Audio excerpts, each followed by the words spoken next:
యేసుక్రీస్తునందు ప్రియమైన సహోదరి సహోదరులారా, మీ అందరికీ త్రిత్వైక సర్వేశ్వరుని పండుగ శుభాకాంక్షలు. ప్రియులారా, కథోలిక శ్రీసభ మనకు బోధించే సత్యం ఏంటంటే, ఒకే దేవుడు మనకు ఉన్నారు. కానీ ఆ దేవునిలో ముగ్గురు వ్యక్తులు ఉన్నారు. పిత, పుత్ర, పవిత్రాత్మ. ఈ ముగ్గురు వ్యక్తులు కానీ ఒకే ఒక దేవుడు. ఇది ఒక పరమ రహస్యం, మన మేధస్సుకి మించినటువంటిది, బియాండ్ హ్యూమన్ కాంప్రహెన్షన్. మన మన శక్తికి, మన మేధస్సుకి మించినటువంటి సత్యం ఈ సత్యం. అందుకే దీన్ని ఒక పరమ రహస్యం, పరమ దేవ రహస్యం అన్నారు. ఒకే దేవుడు కానీ ఈ దేవునిలో పితా, పుత్ర, పవిత్రాత్మ అను ముగ్గురు వ్యక్తులు ఉన్నారు. మరి ఈ సత్యోపదేశం మనం ఏం నేర్చుకుంటామంటే, పిత దేవుడా అంటే దేవుడే, పుత్రుడు దేవుడా దేవుడే, పవిత్రాత్మ దేవుడా పవిత్రాత్మ దేవుడే. మరి ఈ ముగ్గురు దేవుళ్ళ ఒకే దేవుడు అనే ప్రశ్న ఉంటే, ఈ ముగ్గురు ఒకే దేవుడు అన్న సత్యాన్ని మనకు తిరుసభ బోధిస్తుంది. చాలామంది వేదాంతులకి, పండితులకి ఈ యొక్క సత్యం అర్థం కాల. పునీత ఆగస్టిన్ గారు ఉదాహరణకి, ఆయన కూడా చాలా ఆలోచించి బుర్ర బద్దలయ్యేటట్లుగా ఆలోచిస్తూ ఉన్నాడు. సముద్రపు ఒడ్డున ఒకసారి నడుచుకుంటూ ఆగస్టిన్ గారు వెళుతూ, ఒకే దేవుడేంటి, ముగ్గురు వ్యక్తులేంటి, మరి ముగ్గురు దేవుళ్ళ ఒకే దేవుడు అంటే ఒకే దేవుడు అంటున్నారు, కానీ ముగ్గురు వేరువేరు వ్యక్తులు అంటున్నారు. ఇది ఎలా కుదురుద్ది అని ఆలోచన చేస్తూ ఉన్నాడు. సముద్రపు ఒడ్డున నడుచుకుంటూ వెళుతూ ఉన్నాడు ప్రియులారా. అప్పుడు ఆయన వెళుతూ ఉంటుంటే ఆయనకు ఒక అదృశ్యమైన సంఘటన అక్కడ అతనికి కనిపించింది. అక్కడ ఏంటంటే, అక్కడ అగస్టీను గారు ఒక చిన్న పిల్లోను చూశాడు సముద్రపు ఒడ్డున. ఆ చిన్న పిల్లోడు ఏం చేస్తున్నాడంటే, ఒక ఆల్చిప్ప, ఒక చిప్ప అంటే మనం ఏమంటాం, ఒక చిన్న గవ్వ ఒకదాన్ని తీసుకొని ఫస్ట్ ఏం చేశాడు, ఒక గుంట తవ్వాడు సముద్రపు ఒడ్డున. ఇసుకనంతా తీసేసి ఒక గుంట తవ్వాడు. గుంట తవ్వి సముద్రంలోకి వెళ్ళి తన దగ్గర ఉన్నటువంటి చిన్న గవ్వతో నీళ్లు తోడి తీసుకొచ్చి ఈ గుంటలో పోస్తూ ఉన్నాడు. మళ్ళా వెళ్తున్నాడు, ఆ గవ్వతో సముద్రం దగ్గరికి వెళ్తున్నాడు, నీళ్లు తోడుతున్నాడు, మళ్ళా వచ్చి ఇక్కడ పోస్తూ ఉన్నాడు. అలా చేస్తూ ఉంటుంటే అగస్టిన్ గారు అది గమనించారు. ఆ పిల్లవాడి దగ్గరికి వెళ్ళి, ఏ చిన్న కుర్రాడా నువ్వేం చేస్తున్నావంటే, ఏమండి నేను ఈ సముద్రంలో ఉన్న నీరంతటిని తోడేసేసి ఈ సముద్రాన్ని ఎంటీ చేసేద్దాం, సముద్రాన్ని ఖాళీ చేసేసి ఆ నీళ్ళన్నీ ఈ చిన్న గుంటలో పోయాలనుకుంటున్నాను అన్నాడంట. అప్పుడు అగస్టిన్ గారు నవ్వి, ఓ పిచ్చోడా, సముద్రం ఎంతో పెద్దది, లోతైనది, బోల్డంత నీరు అక్కడ ఉంది. ఆ సముద్రం మొత్తాన్ని ఖాళీ చేయటం అనేది అయ్యే పని కాదు, పిచ్చోళ్ళలాగున్నావు, అది అసాధ్యం. ఇంత పెద్ద లోతైన సముద్రంలో నీరన్నిటిని తోడేసి చున్నగుంట్లో ఎలా పోస్తావు అని నవ్వారు అగస్టిన్ గారు. అప్పుడు ఈ చిన్నపిల్లోడు అన్నాడంట, సార్ మరి మీరు చేసేదేంటి, అంత పెద్ద త్రిత్వైక సర్వేశ్వరుని మొత్తాన్ని అర్థం చేసుకోవాలని ప్రయత్నిస్తున్నారు, అది కూడా మీ మేధస్సుకు మించిన పనే కదా అని చెప్పి ఆ పిల్లోడు అక్కడ నుండి అదృశ్యమయ్యాడంట. అంటే ప్రియులారా, మానవ మైండు, మానవుని బుర్ర ఎంతంటే ఒక చిన్న కప్పు లాంటిది. కాఫీ తాగుతాం కదా కప్పు, టీ కప్పు అలాంటి చిన్న కప్పు మన మైండ్. దేవుడు ఎటువంటి వాడంటే పెద్ద నీళ్ళ ట్యాంకీ అంత మైండ్ దేవుడిది. ఆ నీళ్ళ ట్యాంకీలో నీళ్ళన్నీ తెచ్చేసి ఈ చిన్న కప్పులో పోద్దామని ప్రయత్నిస్తే ఆ కప్పులో నీళ్ళు పడతాయా? ఏదో కొంతవరకు నీళ్ళు పడతాయి, మిగతా ఆ నీళ్ళన్నీ కారిపోవటం ప్రారంభిస్తాయి. కాబట్టి ప్రియుల, ఇది ఒక పరమ రహస్యం. పితాపుత్ర పవిత్రాత్మని పూర్తిగా అర్థం చేసుకోవడం చాలా కష్టం. కానీ మరొక పని చేయొచ్చు. ఏం పని చేయొచ్చు అంటే, ఈ త్రిత్వం ఏంటి అని తల పగలగొట్టుకోవడానికి బదులుగా ఈ త్రిత్వం నుంచి మనం ఏమి నేర్చుకోవచ్చు, what can we learn from the mystery of the Holy Trinity. పితాపుత్ర పవిత్రాత్మ నుండి మనం ఏం నేర్చుకోవచ్చు, మన కుటుంబాలు ఏం నేర్చుకోవచ్చు, లేక భార్యాభర్తలు ఏం నేర్చుకోవచ్చు, స్నేహితులు ఏమి నేర్చుకోవచ్చు అన్నది మనం ఈ రోజున ఎక్కువగా ధ్యానం చేయటానికి ప్రయత్నం చేద్దాం ప్రియులారా. ఈ రోజున మనం త్రిత్వైక సర్వేశ్వరుని నుంచి 3 విషయాలు నేర్చుకోవచ్చు ప్రియులారా. We can learn 3 things, practical things. ఏంటి ఆ 3 విషయాలు ఏంటంటే, మొట్టమొదటిది త్రిత్వములో ఐక్యత ఉన్నది. పితాపుత్ర పవిత్రాత్మలో ఐక్యత, యూనిటీ, వాళ్ళు కలిసి మెలిసి ఉన్నారు. మీకు వాక్యంలో మీకు కొన్ని వాక్యాలు ఈ రోజున మీకోసం నేను చదువుతాను. మొట్టమొదటిగా యోహాను శుభవార్త 17వ అధ్యాయము 11వ వచనము. యోహాను శుభవార్త 17వ అధ్యాయము 11వ వచనంలో అక్కడ యేసు ప్రభు తన శిష్యుల కొరకు ప్రార్థన చేస్తూ, శిష్యులందరూ ఐక్యత కలిగి జీవించాలని ప్రార్థన చేస్తూ ఎలా ప్రార్థిస్తున్నారు? పరమ పవిత్రుడవైన ఓ తండ్రి, మనవలే వారును ఒకరుగా ఐక్యమై ఉండునట్లు నీవు నాకు వసగిన వారిని నీ నామమందు సురక్షితముగా ఉంచుము. Praise the Lord. ఇక్కడ నాకు బాగా నచ్చిన మాట ఏంటంటే, తండ్రి మనవలే, మనం అంటే ఎవరు? పితా పుత్ర పవిత్రాత్మ. మనవలే వారంటే ఎవరు? శిష్యులు.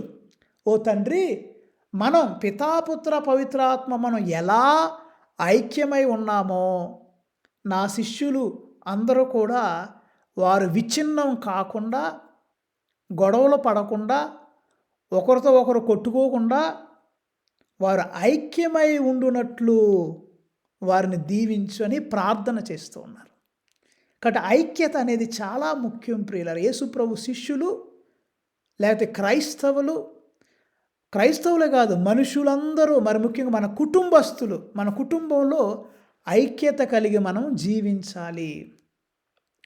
రెండోది, మనం ఈ యొక్క త్రిత్వంలో ఐక్యత ఎక్కడ గమనించవచ్చు అంటే, మనకి ఆది కాండంలో మొట్టమొదటగా, ఆది కాండంలో దేవుడు మనిషిని చేయటకు ముందు ఒక మాట అన్నాడండి. ఆది కాండము 1వ అధ్యాయము 26వ వచనము. ఆది కాండము 1వ అధ్యాయము 26వ వచనము. అక్కడ ఏమో చదువుతామంటే, ఇక ఇప్పుడు మానవ జాతిని కలిగింతుము, మానవుడు మమ్ము పోలి మావలే ఉండును. Praise the Lord. ఇక్కడ ఏమంటున్నాడు దేవుడు? ఇక మానవ జాతిని కలిగింతుము, మానవుడు మమ్ము పోలి, మమ్ముల్ని పోలి, మమ్ముల్ని పితా పుత్ర పవిత్ర ఆత్మ మమ్ముల్ని పోలి మావలే ఉండును. పితా పుత్ర పవిత్రాత్మ దేవుడిలాగా మనందరము ఉండాలి. ఇంగ్లీష్లో కూడా మీ కొరకు చదువుతాను. Let us make man in our own image and hour likeness. Image and likeness. దేవుడు తన ప్రతిరూపములో మావలే, మనవలే, మమ్ము పోలి మావలే ఉండును అన్న మాట మనం చదువుతాం. 3వ వచనం ప్రియులారా, ఆది కాండము 11వ అధ్యాయము 7వ వచనంలో మనం కొన్ని పెంతుకోస్తు పండుగ రోజున ఈ వాక్యం చదివాం. బాబేలు గోపురం వద్ద దేవుడు మరి ప్రజలు అహంకారంతో, గర్వంతో విర్రవీగిన సమయంలో దేవుడు వారిని తారుమారు చేశాడు కదా. అక్కడ వాక్యం కూడా ఒక మనము అనే మాట వింటాం. ఆది కాండము 11వ అధ్యాయం 7వ వచనం. అక్కడ ఏం చదువుతాం? మనము దిగిపోయి, మనము అంటే ఇక్కడ పితా పుత్ర పవిత్ర ఆత్మ. మనము దిగిపోయి వారు ఒకరితో ఒకరు చెప్పుకొని మాటలు అర్థము కాకుండా వారి భాషను తారుమారు చేసేదము. Come let us go down and they confuse their language. Come let us go, let us go. మనము వెళ్దాం. ఇక్కడ కూడా ప్రియులారా, పితా పుత్ర పవిత్రాత్మ దేవుడు వారు ఐక్యము కలిగి ఉంటున్నారు అన్న విషయం మనకు అర్థమవుతుంది ప్రియులారా. ఈ వాక్యాన్ని వింటున్న మనం ఇంగ్లీష్లో కూడా చదివాం సార్. మొట్టమొదటి దేవుడు అంటున్నాడు, Holy Father keep them in thy name they may be one even as we are one. ఓ పరమ పవిత్ర తండ్రి, మనవలే నా శిష్యులందరినీ మీరు ఆశీర్వదించండి, వారు ఐక్యము కలిగి జీవించినట్లు చేయండి అని చదివాం. ఆది కాండంలో మానవుణ్ణి మమ్ము పోలి మావలే చేద్దాం అని దేవుడు అంటున్నాడు. 3వదిగా బాబేలు గోపురం వద్ద మనము దిగిపోయి వారు ఒకరితో ఒకరు చెప్పుకున్నది అర్థం కాకుండా వారిని తారుమారు చేద్దాం అంటున్నాడు. కాబట్టి ప్రియులారా, ఐక్యత చూడండి. తండ్రి ఏం చేస్తున్నాడు, కుమారుడు ఏం చేస్తున్నాడు, పవిత్రాత్మ ఏం చేస్తున్నాడని మనం ఆత్మ పరిశీలన చేసుకుంటే గనక తండ్రి సృష్టికర్త, సృష్టిస్తున్నాడు తండ్రి దేవుడు. తండ్రి దేవునికి గుర్తు ఏంటంటే చెయ్యి, సృష్టి. కొన్ని చోట్ల కన్ను, సృష్టికర్త, దేవుడు చూస్తున్నాడు అని చెప్పడానికి తండ్రి దేవునికి గుర్తుగా కొన్ని చోట్ల చెయ్యి చూస్తూ ఉంటాం, కొన్ని చోట్ల కన్ను చూస్తూ ఉంటాం. సృష్టికర్త. కుమారుడు చేసే పని ఏంటి? ఆయన రక్షకుడు, మనల్ని కాపాడేవాడు, పాపము నుండి విమోచించేవాడు. కనుక పుత్రదేవునికి, యేసుప్రభుకి గుర్తుగా ఎక్కువ గొర్రె పిల్ల కానీ సిలువ కానీ గుర్తుగా ఉంటుంది. మూడవదిగా పరిశుద్ధాత్మ. పరిశుద్ధాత్మ గుర్తుగా ఎక్కువగా పావురాన్ని మనం ఎక్కువగా చూస్తూ ఉంటాం. పావురం దేవుని ఆత్మకి, పరిశుద్ధాత్మకు గుర్తుగా ఉంది. సో తండ్రి దేవుడు సృష్టిస్తున్నాడు, కుమారదేవుడు, పుత్రదేవుడు రక్షిస్తున్నాడు, పవిత్రాత్మ దేవుడు మనందరినీ నూతనీకరిస్తున్నాడు, మనకి అభయముగా ఉంటున్నాడు, మనకి ఓదార్చువాడుగా మనకి పరిశుద్ధాత్మ దేవుడు ఉంటున్నాడు. ఈ ముగ్గురులో ఐక్యత ఉంది, కోఆపరేషన్ ఉంది. సృష్టికర్త తండ్రి దేవుడు కుమారునికి సహకరిస్తున్నాడు, కుమారుడు తండ్రికి సహకరిస్తున్నాడు, తండ్రి కుమార పరిశుద్ధాత్మ మరి ముగ్గురు ఈ తండ్రి కుమార కలిసినప్పుడు, దగ్గరికి వచ్చినప్పుడు వారిలో వారి ప్రేమ బాంధవ్యానికి గుర్తుగా పవిత్రాత్మ అనేది ఉంటుంది. కాబట్టి ఈ ముగ్గురులో ప్రియులారా ఆ యొక్క అండర్స్టాండింగ్ ఉంది, అర్థం చేసుకునే మనస్తత్వం ఉంది, వారిలో ఓర్పు ఉంది, ఒకరితో ఒకరు సహకరించుకుంటున్నారు. ఈ ఐక్యత అనేది చాలా ముఖ్యం ప్రియులారా. ఏ కుటుంబంలో ఐక్యత నెలకొని ఉంటుందో దేవుడు ఆ కుటుంబంలో ఉంటున్నాడని లెక్క.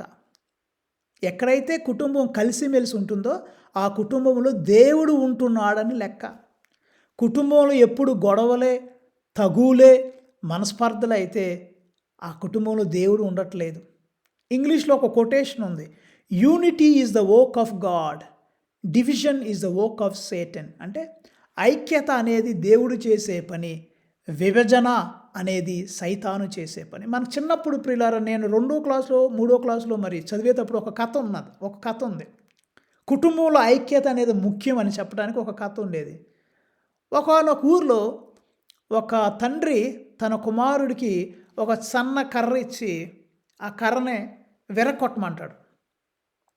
ఆ కొడుకు ఆ కర్రను తీసుకొని సునాయాసంగా టపక్కన ఎరగొట్టేసి అక్కడికి డాడీగో ఎరగొట్టేశా. అప్పుడు ఆ తండ్రి ఏమన్నాడంటే, ఈసారి ఒక 30 కర్రలు కలిపి కట్టేసి ఇప్పుడు ఈ మోపును నువ్వు విరవగలవా అన్నాడు.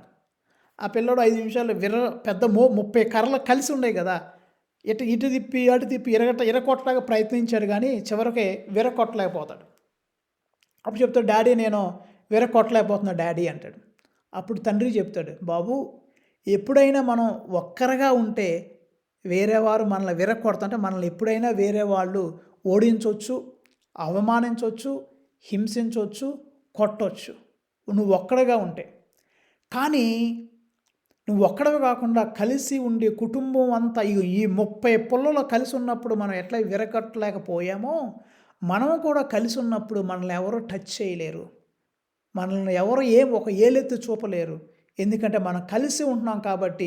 వేరే వాళ్ళందరూ మనల్ని చూసి భయపడతారు, మనల్ని చూసి చాలామంది మరి మనతో జాగ్రత్తగా ఉంటారు. కాబట్టి కలిసి ఉండాలి. ఒక్కరిగా ఉంటే ఒక చీపురు పుల్లను కనుక తీసేస్తాం, కానీ చీపురు కట్ట మొత్తం ఇరగలమా? ఇరవలేము. సరే చీపురు కట్ట అయితే కుదురుదేమో, వేరే పుల్లల మోపు ఒక కర్రను ఇరగొట్టగలం, కానీ 30, 40, 50 కర్రలు కలిసి ఉన్నప్పుడు ఆ మోపుని విరగొట్టగలమంటే మనం విరగొట్టలేము. కాబట్టి ప్రియులారా, ఈ త్రిత్వైక సర్వేశ్వరుని మహోత్సవాన్ని జరుపుకుంటున్న మనం ఈ యొక్క త్రిత్వంలో ఐక్యత, కలిసిమెలిసి ఉన్నట్లు, ఒకరితో ఒకరు సహకరించుకున్నట్లు, కుటుంబంలో భార్య, భర్త, బిడ్డలు అందరూ కలిసిమెలిసి ఐక్యముగా జీవించాలి అని త్రిత్వైక సర్వేశ్వరుడు మనకు బోధిస్తూ ఉన్నాడు. రెండవది ప్రియులారా, ఈ యొక్క త్రిత్వైక సర్వేశ్వరులో మనం నేర్చుకోవాల్సింది ఏంటంటే, రెండవది వారికి అసూయ లేదు. They have no jealousy. అసూయ అనేది త్రిత్వైక సర్వేశ్వరునికి లేదు. పితా, పుత్ర, పవిత్ర ఆత్మకి అసూయ లేదు. ఎందుకు చెప్తున్నా అంటే, మొట్టమొదటిగా మనం తండ్రి మనస్తత్వం చూద్దాం. తండ్రి ఎలా ఉన్నాడు? మార్కు శుభవార్త 1వ అధ్యాయము 11వ వచనంలో మీ కొరకు వాక్యంలో చదువుతాను. తండ్రి అక్కడ కుమారుని గూర్చి సంతోషపడుతున్నాడు. తండ్రి దేవుడు కుమారుని గూర్చి సంతోషపడుతున్నాడు. మార్కు శుభవార్త 1వ అధ్యాయము 11వ వచనం మీ కొరకు బైబిల్లో చదువుతాను. ఇక్కడ ఏముంది? అప్పుడు పరలోకము నుండి ఒక వాణి, నీవు నా ప్రియమైన కుమారుడవు, నిన్ను గూర్చి నేను ఆనందించుచున్నాను. Praise the lord. తండ్రి దేవుడు కుమారుని గూర్చి ఆనందిస్తున్నాడు. ఏ సమయం అంటే ఇక్కడ జ్ఞానస్నానం తీసుకున్న సమయం.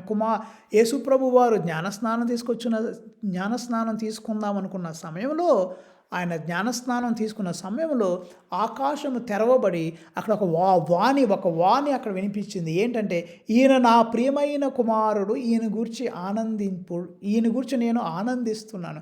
తండ్రి ఆనందిస్తున్నాడు కుమారుని గూర్చి. తండ్రి అసూయ పడట్లేదు. అమ్మో నా కొడుకు పాపులర్ అయిపోతాడేమో, అమ్మో నా కొడుకు అందరిలో గొప్ప పేరు తెచ్చేసుకుంటాడేమో, నన్ను మర్చిపోతారేమో, ఇంక పద్దాక కుమారుడు గురించే ఆలోచిస్తారేమని అసూయ పడటలేదు. మన కుటుంబాల్లో కూడా అసూయ ఎవరైనా పడుతున్నారా? అన్నను చూసి చెల్లిని చూసి అన్నయ్య, లేకపోతే తమ్ముడికి ఇంత ఆస్తి ఇచ్చారని అన్నయ్య అనుకోవటం, లేకపోతే చెల్లికి తక్కువ ఆస్తి వచ్చిందని చెల్లి అనుకోవటం, ఇక ఆస్తుల గురించే గోల గోల గోల. అసూయ లేదు వారికి. తండ్రి దేవుడు కుమారుని గూర్చి సంతోషపడుతున్నాడు.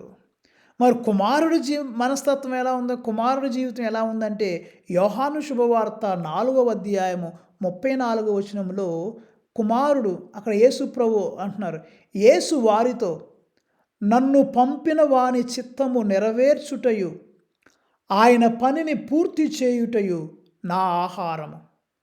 నా తండ్రి చిత్తాన్ని చేయటం, ఆయన నాకు అప్పగించిన పనిని చేయటమే నా ఆహారం. అంటే ఆయన ఆహారం, యేసుప్రభు ఆహారం చికెన్ బిర్యానీలు కాదు, లేకపోతే ఇంకా రకరకాల కుర్మాలు, వెజిటేబుల్స్, ఫ్రూట్స్ అవి కాదు. ఆయన ఆహారం ఏంటంట? యేసుప్రభు అన్నాడు, నా ఆహారం, నా ఫుడ్ ఏంటి? నన్ను పంపిన నా తండ్రి చిత్తాన్ని నెరవేర్చటం, ఆయన నాకు అప్పగించిన పనిని పూర్తి చేయటం నాకు ఆహారం. ఇక్కడ కుమారుడు తన స్వార్థం తాను చూసుకోవట్లేదు, తన బ్రతుకు తాను బ్రతకాలని అనుకోవట్లేదు. ఆయన ఏమంటున్నాడు? నన్ను పంపిన నా తండ్రి చిత్తాన్ని నేను చెయ్యాలి. చూసారా ప్రియులారా? తండ్రి దేవుడేమో పుత్రుని చూసి సంతోషపడుతున్నాడు. ఈయన నా ప్రియమైన కుమారుడు, లేకపోతే నీవు నా ప్రియమైన కుమారుడవు, నిన్ను గూర్చి నేను ఆనందిస్తున్నానని తండ్రి అంటున్నాడు. కుమారుడు ఏమంటున్నాడు? నా చిత్తంగా నాకు సంతోషం, నాకు ఆనందం ఏంటి? నన్ను పంపిన నా తండ్రి చిత్తమును నెరవేర్చుటయే నాకు ఆహారము, ఆయన నాకు అప్పగించిన పనిని పూర్తి చేయుటయే నాకు ఆహారము. Praise the Lord. చూసారా ప్రియులారా? స్వార్థము లేదు. తండ్రి బిడ్డ కొరకు బతుకుతున్నాడు, బిడ్డ తండ్రి కొరకు, తండ్రి చెప్పిన మాటే నేను చెయ్యాలని కుమారుడు అనుకుంటున్నాడు. మరి ప్రియులారా, పవిత్రాత్మ, మరి యోహాను శుభవార్త 20వ అధ్యాయము 22వ వచనంలో మనం చదివినట్లయితే, క్రీస్తు ప్రభు ఏం చేశారంటే, మీకు శాంతి కలుగునుగాక అని పలికి శిష్యుల మీదకి పవిత్రాత్మను ఊదాడు, శ్వాసను పంపాడు, పవిత్రాత్మను పొందుడు అన్నాడు. యోహాను శుభవార్త 20వ అధ్యాయం 22వ వచనం. అది జరిగిన తర్వాత వాళ్ళు శిష్యులు పవిత్రాత్మను పొందుకున్నారు కదా. పవిత్రాత్మ వచ్చినప్పుడు పరిస్థితి ఎలా ఉంది? మొన్న మనం పెంతుకోస్తు పండుగ రోజున అపోస్తుల కార్యాలు చదివాం.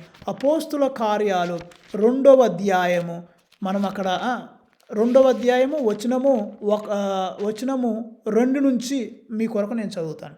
అపోస్తుల కార్యాలు 2వ అధ్యాయము 2వ వచనం. అప్పుడు వేగముగా వీచు బలమైన గాలి వంటి ఒక ధ్వని ఆకాశము నుండి అకస్మాత్తుగా వారు కూర్చొని ఉండిన ఇల్లంతా నిండెను. అప్పుడు అగ్నిజ్వాలలు నాలుక వలె విభాగింపబడి అక్కడ ఉన్న ఒక్కొక్కరి మీద నిలుచుట వారికి కనపడెను. వారందరూ పవిత్రాత్మతో నింపబడిరి. Praise the Lord. వారందరూ పవిత్రాత్మతో నింపబడ. అప్పుడు పవిత్రాత్మ వారికి వాక్శక్తిని అనుగ్రహించిన కొలది వారు అన్య భాషలలో మాట్లాడిరి. Praise the lord. ఎందుకు ఈ వాక్యం చదివాను? అపోస్తుల కార్యాలంటే, తండ్రి దేవుడేమో ఈయన నా ప్రియమైన కుమారుడు అని పుత్రుని గురించి సంతోషపడ్డాడు. కుమారుడేమో నా ఆహారం ఏంటంటే చికెను బిర్యానీలు కాదు. నన్ను పంపిన నా తండ్రి చిత్తాన్ని నెరవేర్చుటయే, ఆయన నాకు అప్పగించిన పనిని పూర్తి చేయుటయే నాకు ఆహారమని కుమారుడు అంటున్నారు. మరి పితాపుత్రుల ప్రేమ సంబంధం పరిశుద్ధాత్మ. ఈ పరిశుద్ధాత్మని కుమారుడు పంపించాడు కదా శిష్యుల మీదకి. అప్పుడు పవిత్రాత్మ నేను వెళ్ళటం ఏంటి? నాకేం పని? నువ్వు చెప్తే నేను వినాలా? కుమారుడు నువ్వెంత గొప్ప, నేనంత గొప్ప కదా. ఈ ముగ్గురు గొప్పే, పితాపుత్ర పవిత్రాత్మ. అందరూ అన్నింటిలో సరి సమానులే. నాకేం తక్కువ? నేనెందుకు చేయాలి? లేదా పవిత్రాత్మ నువ్వు యేసయ్య పంపాడు కదా పవిత్రాత్మని. అప్పుడు పవిత్రాత్మ యేసు ఏంటి నువ్వు పంపితే నేను వెళ్ళాలా? నీ మాట నేను వినాలా? నువ్వు నాకంటే గ్రేటా? నేను కూడా నీతో సమానమే కదా అని ఇక్కడ గర్వం, అహంకారం ప్రదర్శించకుండా, అసూయ లేకుండా, ఇది నేను చెప్పాలనుకున్నా. అసూయ, జలసి అనేది లేదు. అసూయ లేకుండా తండ్రి కుమారుని గురించి సంతోషిస్తున్నాడు. కుమారుడేమో నా యొక్క ఆహారం ఏంటంటే, నన్ను పంపిన నా తండ్రి చిత్తాన్ని నెరవేర్చటం, తరువాత ఇదిగో ఆయన నాకు అప్పగించిన పనిని పూర్తి చేయటమే నాకు ఆహారం అని కుమారుడు అంటున్నాడు. ఇగో ఎప్పుడైతే కుమారుడు మరి తండ్రి కలిపి పవిత్రాత్మను పంపారో, పవిత్రాత్మ విధేయతగా వచ్చి మళ్ళీ శిష్యుల మీదకు వచ్చి వారిని బలపరుస్తూ ఉన్నారు. అగ్నిజ్వాలల వంటి నాలుకల వలె వారి మీదకు వచ్చి వారి శిష్యులకి శక్తిని, బలాన్ని వసుకుతున్నారు. కానీ నేను వెళ్ళటం ఏంటి అనే ఆ యొక్క యారగెన్స్, అహంకారం లేదు ప్రియులారా. సో మొట్టమొదటిగా ఐక్యత ఉన్నది. రెండవది వారిలో అసూయ అనేది లేదు. తర్వాత మూడవది ప్రియులారా, పితాపుత్ర పవిత్రాత్మలో మనం నేర్చుకోవాల్సిన మూడవ విషయం ఏంటంటే, వారిలో త్యాగం ఉంది. సాక్రిఫైస్. ఎలా ఉంది త్యాగం? తండ్రి, కుమార, పరిశుద్ధాత్మ. తండ్రి దేవుళ్ళలో త్యాగం ఎక్కడుందంటే, మనకు వాక్యంలో చదవాలంటే యోహాను శుభవార్త 3వ అధ్యాయము 16వ వచనములో మనం అక్కడ వాక్యం చూడవచ్చు. యోహాను శుభవార్త 3వ అధ్యాయము 16వ వచనం చాలా ఫేమస్ కొటేషన్ ఇది. అక్కడ ఏం చదువుతాం? దేవుడు లోకమును ఎంతో ప్రేమించి తన ఏకైక కుమారుని ప్రసాదించెను. ఆయనను విశ్వసించు ప్రతివాడు నాశనము చెందక నిత్య జీవం పొందుటకై అట్లు చేసెను. Praise the Lord. ఏంటంటే దేవుడు లోకమును ప్రేమించి తన ఏకైక కుమారుని ఈ లోకానికి ప్రసాదిస్తున్నాడు. హల్లెలూయా. అబ్రహాము ఇస్సాకును ఎలా బలిగా అర్పించాలనుకున్నాడో దేవుడు కోరినప్పుడు, అబ్రహాము నీ కుమారుడు, నీ ఏకైక కుమారుడు, నీవు గాఢముగా ప్రేమించే నీ కుమారుని నాకు బలిగా సమర్పించు అన్నప్పుడు అబ్రహాము ఎట్లా వెనకాడకుండా దేవునికి తన కుమారుని అర్పించడానికి సిద్ధపడ్డాడో, అది దేనికి సూచనగా ఉందో, తండ్రి దేవుడు కూడా తన కుమారుని యేసయ్యని మనందరికి ఒక బలి వస్తువుగా, ఒక గొర్రె పిల్లలాగా మరి దేవుడు తన కుమారుని మనకు అర్పిస్తున్నాడు. సిలువ మీద మరణించటానికి ఏ తల్లి ఒప్పుకుంటుందో, ఏ తండ్రి ఒప్పుకుంటాడు తన కుమారుడు అందరి కోసం మరణించాలని? ఎవరో ఒప్పుకోరు. ఒక సెమినరీకి పంపించాలంటేనే తల్లిదండ్రులు గడగడలాడిపోతారు, భయపడిపోతారు. మాకెంత లాభం, ఎంత నష్టం అని లెక్కలేసుకుంటారు. కొంతమంది అంటారు, ఫాదర్ మా ఇంట్లో మా అబ్బాయికి ఒకసారి ఒక గ్రామం వెళ్ళినప్పుడు, ఫాదర్ మా అబ్బాయిని సెమినరీకి పంపిద్దాం అనుకుంటున్నామమ్మా, సెమినరీకి పంపిద్దాం అనుకుంటున్నామండి అన్నారు. ఎంతమంది పిల్లలంటే, మాకు 3 పిల్లలండి. మరి మీ ఎవరిని పంపిద్దామనుకుంటున్నారమ్మా? లాస్ట్ వాడిని పంపిద్దాం అనుకుంటున్నామండి. ఎందుకు ఫస్ట్ వాళ్ళని కానీ సెకండ్ వాళ్ళని కానీ పంపించాలంటే, ఫస్ట్ వాడు బాగా చదువుకున్నాడని, ఉద్యోగం చేస్తున్నాడని. ఓకే. రెండోవాడు చాలా ఇంటెలిజెంట్ అండి, ఇంట్లో ఉంటే మాకు బాగుంటుంది. మరి మూడోవాడు కొద్దిగా డల్గా ఉంటాడు, నత్తి కూడా ఉంది కొద్దిగా, దేనికి పెద్ద వేస్ట్, పెద్ద లేదు, పెద్ద పనికిరాడు, ఇక దేవుడికి ఇచ్చేద్దాం అనుకుంటున్నామండి, ఇక మాకు పెద్ద ఉపయోగం ఉండడు. అంటే ఏంటి? ఉపయోగం లేని వాళ్ళని దేవుడికి ఇవ్వాలనుకుంటారు. అలా కాదు. ఇక్కడ తండ్రి దేవుడు తన ఏకైక కుమారుని మానవాళికి త్యాగం చేస్తున్నాడు ప్రియులారా. తన ఏకైక కుమారు. ఎంతమంది తండ్రులు మీ బిడ్డల్ని త్యాగం చేయడం వాళ్ళని బలి ఇవ్వమని కాదు, దైవ సేవకు నువ్వు ఇవ్వటానికి సిద్ధంగా ఉన్నావా? లేకపోతే స్వార్థంగా నాకే ఉండాలి, నా కొడుకు నాకే ఉండాలి అనుకుంటున్నారు? మీరు ఆలోచన చేయాలి. తండ్రి దేవుడు త్యాగం చేస్తున్నాడు, తన కుమారుని అర్పిస్తున్నాడు. మరి పుత్రదేవుడు యేసయ్య ఏం త్యాగం చేశాడు? లూకా శుభవార్త 22వ అధ్యాయము 42వ వచనం ప్రియులారా. లూకా శుభవార్త 22వ అధ్యాయం 42వ వచనంలో అక్కడ యేసయ్య యొక్క త్యాగం. యేసయ్య మనం మరణించాలి, లోకరక్షణార్థం అతను మరణించాలి.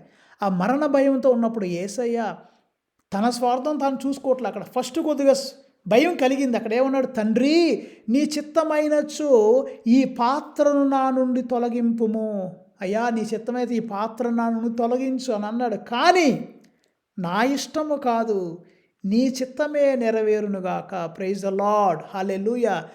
Lord, if it is your will, take away this cup of chalice, this cup of suffering from me, but is not my will, let your will be done. Praise the Lord. నీ చిత్తమే జరగాలి తండ్రి. So ఇక్కడ కుమారుడు కూడా త్యాగం చేస్తున్నాడు. తండ్రి దేవుడు పుత్రుని ఈ లోకానికి లోకరక్షణార్థం ఆయన త్యాగం చేశాడు. కుమారుడు కూడా, తండ్రి నా చిత్తం కాదు తండ్రి, నీ చిత్తము జరగాలి, నీ చిత్తమే నెరవేర్చాలి. ఫస్ట్ భయంతో నీ చిత్తమైతే ఈ పాత్రను తొలగించు అని అన్నాడు, కానీ తర్వాత నా చిత్తం కాదు తండ్రి, నీ చిత్తము నెరవేర్చాలని పుత్రదేవుడు తన జీవితాన్ని త్యాగం చేస్తున్నాడు. శిలువలో మనందరి కొరకు రక్తాన్ని కార్చడానికి సిద్ధపడుతున్నాడు. తర్వాత పవిత్రాత్మ, పితాపుత్ర పవిత్రాత్మను పంపినప్పుడు పవిత్రాత్మ కూడా నేను వెళ్ళను అని అనకుండా తండ్రి చిత్తానికి, కుమారుని చిత్తానికి తల వంచి, మరి పవిత్రాత్మ కూడా ప్రియులారా మరి లోక రక్షణార్థం అపోస్తుల మీదకు వచ్చింది పరిశుద్ధాత్మ. అంతకుముందు పరిశుద్ధ మరియమ్మ మీదకు వచ్చింది పవిత్రాత్మ. కాబట్టి ప్రియులారా, పితాపుత్ర పవిత్రాత్మ వీళ్ళలో ఐక్యత ఉంది. మీ కుటుంబంలో ఐక్యత ఉందా? కుటుంబంలో అందరూ కలిసిమెలిసి జీవిస్తున్నారా? కుటుంబంలో ఒకరొకరు అర్థం చేసుకుంటున్నారా? కుటుంబంలో ఒకరికొకరు సహనం ఉందా? ఓర్పు ఉందా? మన కుటుంబాలు ఎలా ఉన్నాయి అని మనం ఆత్మ పరిశీలన చేసుకోవాలి. రెండవది మనం చెప్పాం, పితాపుత్ర పవిత్రాత్మలో అసూయ లేదు. ఆస్తులు, మగపిల్లడికి ఎక్కువ ఆస్తి వచ్చిందని ఆడపిల్లలో మొహం ముడుచుకోవటం, లేకపోతే చెల్లికి ఎక్కువ కట్నం ఇచ్చారనే పెద్దక్క హృదయం గాయపడి ఆమె తల్లిదండ్రులతో మాట్లాడకుండా ఉండటం అసూయ. అలా కాకుండా నా అన్నయ్య బాగున్నాడు కదా అని నువ్వు సంతోషిస్తున్నావా? నా తమ్ముడికి సరే కొద్దిగా ఆస్తి ఎక్కువ వచ్చింది, వాడు సంతోషంగా ఉంటే చాలే, నాకు లేకపోయినా పర్లేదని అనుకుంటున్నావా? లేకపోతే నీ మూడో చెల్లికో నాలుగో చెల్లికో 2 సెంట్లు 3 సెంట్లు ఎక్కువ భూమి వచ్చిందని అమ్మ నాన్న మీద ధర్నా చేస్తున్నారా? ఇక్కడ పితాపుత్ర పవిత్ర ఆత్మలో అసూయ లేదు ప్రియులారా. తండ్రి కుమారును పొగుడుతున్నాడు. ఇదిగో నా ప్రియమైన కుమారుడు, ఈయన చూచి నేను ఆనందిస్తున్నాను, సంతోషపడుతున్నాడే. కొడుకేమో ఇదిగో నా ఆహారం చికెన్ బిర్యానీ కాదు, నా ఆహారం నన్ను పంపిన నా తండ్రి చిత్తాన్ని నెరవేర్చడం, ఆయన నాకు అప్పగించిన పనిని పూర్తి చేయటమే నా పనిని కుమారుడు అంటున్నాడే. పవిత్రాత్మ పితాపుత్ర చెప్పిన పనికి తల వంచి పవిత్రాత్మ అపోస్తుల మీదకి వచ్చింది కదా. చూసారా, వారిలో అసూయ లేదు, వారిలో గర్వం లేదు, వారిలో ఈర్ష్య లేదు, వారిలో తల బిరుసుతాను నేను చెప్తే తండ్రి చెప్తే కొడుకు ఎందుకు చేయాలి, కొడుకు చెప్తే పవిత్రాత్మ ఎందుకు చేయాలి, అలాంటిది లేకుండా పరస్పర ప్రేమ ఉంది ప్రియులారా. హల్లెలూయా. మీ కుటుంబంలో ఈ ప్రేమ ఉందా? మీ కుటుంబంలో అసూయ ఉంటే తొలగించుకోండి. మీ కుటుంబంలో ఒకరితో ఒకరు పోల్చుకునే మనస్తత్వం ఉంటే తొలగించండి. నేను బాగోపోయినా పర్లేదు, మా అమ్మ నాన్న బాగుండాలి. తల్లిదండ్రులేమో మేము బాగోపోయినా పర్లేదు, మా బిడ్డలు బాగుండాలి, వారు బాగా బ్రతకాలి అనుకోవాలి. అత్త చెల్లేమో నా అన్న బాగుండాలనుకోవాలి, అన్న ఏమో తమ్ముడు బాగుండాలనుకోవాలి. కానీ నాకెంత ఇచ్చారు, నాకెంత, ఇది వీళ్ళకి ఇవ్వకూడదు, అది వాళ్ళకి ఇవ్వకూడదు, అసూయ పడవద్దు. మూడోది ప్రియులారా, వారిలో త్యాగం ఉంది. మీ కుటుంబంలో త్యాగపూరితమైన జీవితాన్ని జీవిస్తున్నారా? వదిలిపెట్టడానికి సిద్ధంగా ఉన్నారా? వేరే వాళ్ళ కోసం మీరు ఏం త్యాగం చేస్తున్నారు మీ కుటుంబంలో అని ఆత్మ పరిశీలన చేసుకోండి. కాబట్టి ప్రియులారా, పితాపుత్ర పవిత్రాత్మ ఈ పరమరహస్యం గురించి బుర్ర బద్దలు కొట్టుకోవటం కంటే ఆ పితాపుత్ర పవిత్రాత్మ నుండి మనం ఏమి నేర్చుకోవచ్చు అని మీరు ఆలోచన చేసి ఆ త్రిత్వైక సర్వేశ్వరు నుండి అనేక విషయాలు నేర్చుకోవటానికి ప్రయత్నం చేయండి. చిన్న ప్రార్థన చేద్దాం. కృపగల దేవా, పరమ పవిత్ర త్రిత్వమా, పితాపుత్ర పవిత్రాత్మ దేవ, మిమ్మల్ని చూచి మా జీవితంలో మేము కూడా నేర్చుకోవడానికి సహాయపడండి. మీలో ఉన్న ఐక్యత నేర్చుకోవడానికి సహాయపడండి. మీలో ఉన్న ప్రేమ, అసూయ మీకు లేదు. ప్రేమ ఉంది, ఓర్పు ఉంది, సహనం ఉంది. మా కుటుంబాల్లో కూడా ఈ ప్రేమ, ఓర్పు, సహనాన్ని నేర్చుకోవడానికి సహాయపడండి. అదేవిధంగా చివరిగా మీలో త్యాగం ఉంది. మాకు కూడా త్యాగపూరితమైన మనస్తత్వాన్ని మాకు దయచేయమని, మా కుటుంబాలన్నీ కూడా మిమ్ములు పోలి జీవించే భాగ్యము దయచేయమని మా నాథుడైన యేసుక్రీస్తు ద్వారా వేడుకుంటున్నాము తండ్రి. Amen. Thank you for listening patiently this sermon. ఓపికగా ఈ ప్రసంగం విన్నందుకు మీ అందరికీ కృతజ్ఞతలు. దేవుడు మిమ్మల్ని దీవించి కాపాడుదురుగాక. ఆమెన్.